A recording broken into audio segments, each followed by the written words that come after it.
Boris Johnson ratcheting the fear factor over Omicron to panic stations, we're all going to die on a Sunday night, less than 2 weeks before Christmas, has actually made me feel a little bit ill. No one should be in any doubt. There is a tidal wave of Omicron coming, and I'm afraid it is now clear that 2 doses of vaccine are simply not enough. Do not make the mistake of thinking Omicron can't hurt you, can't make you and your loved ones seriously ill. A wave of Omicron through a population that was not boosted would risk a level of hospitalisation that could overwhelm our NHS and lead, sadly, to very many deaths. That deep anxiety I can't shake is because it's clear to me now that my prediction the past few months that you know I've been making on this show is that we are on a one-way path to a January lockdown, and it's eventuating by stealth. While the PM talks of a terrifying tidal wave of Omicron, all I can think about is a far bigger wave of mental health problems, at-home deaths, damaged education opportunities and missed cancer diagnoses as the NHS is once again effectively rebranded the National COVID Service. How is it that we seem to have learnt nothing since March 2020? In the march towards further curbs on our lives, what seems to be completely missing is the evidence that Omicron is a big killer. In fact, the South African experts beg us to calm down because all of the early real-world data actually suggests this variant is far milder. Yes, you can have 1 million cases. You can have even more than that because it's highly contagious. But the severity of the disease is not Delta. It is mild disease. And yes, you will get people that's going to be sick, but it will be the minority. Our ICUs at this stage is not full. Yet the hysteria continues at pace.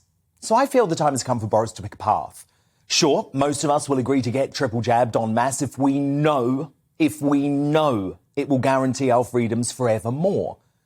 Yet it feels like the sage merchants and cabinet COVID hysterics like Michael Gove will not rest until business is decimated and we're once again locked in our homes, with the government controlling who we can see and what we can do when. I'm convinced the country is no longer terrified, but we're furious and exhausted about this COVID merry-go-round becoming a never-ending horror show. That's why tomorrow's vote is the most significant of the COVID crisis so far. Every single Conservative MP with a conscience has a chance to send the clearest message to the Prime Minister and those hysterics like Gove that we must learn to live with COVID-19 once and for all. We say no to mask mandates. We say no to curbs on our freedoms and liberty-destroying vaccine passports that mark the start of a biosecurity state, especially when there is virtually no evidence they are effective in any way.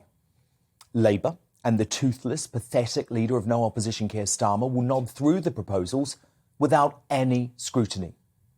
So it's up to the Tories to put their ambitions to one side and do what they know is the right thing. Ahead of tomorrow's key Commons showdown, I say to every single Tory MP this: vote for liberty, vote for freedom, vote in favour of the evidence, vote to stop a two-tier society, vote to halt the march of the sage maniacs taking control of our lives again, vote for the right of the individual to decide what they wear, who they meet and where they go. Vote for what you know is right. So tomorrow, vote against Plan B. To hell with the consequences for your personal career. Stand up for those long-held beliefs of your party, especially the freedom of the individual. Tory MPs must finally send a message to Boris Johnson that he can only remain in post if he commits to living with the virus now vaccines are available, as he has promised us.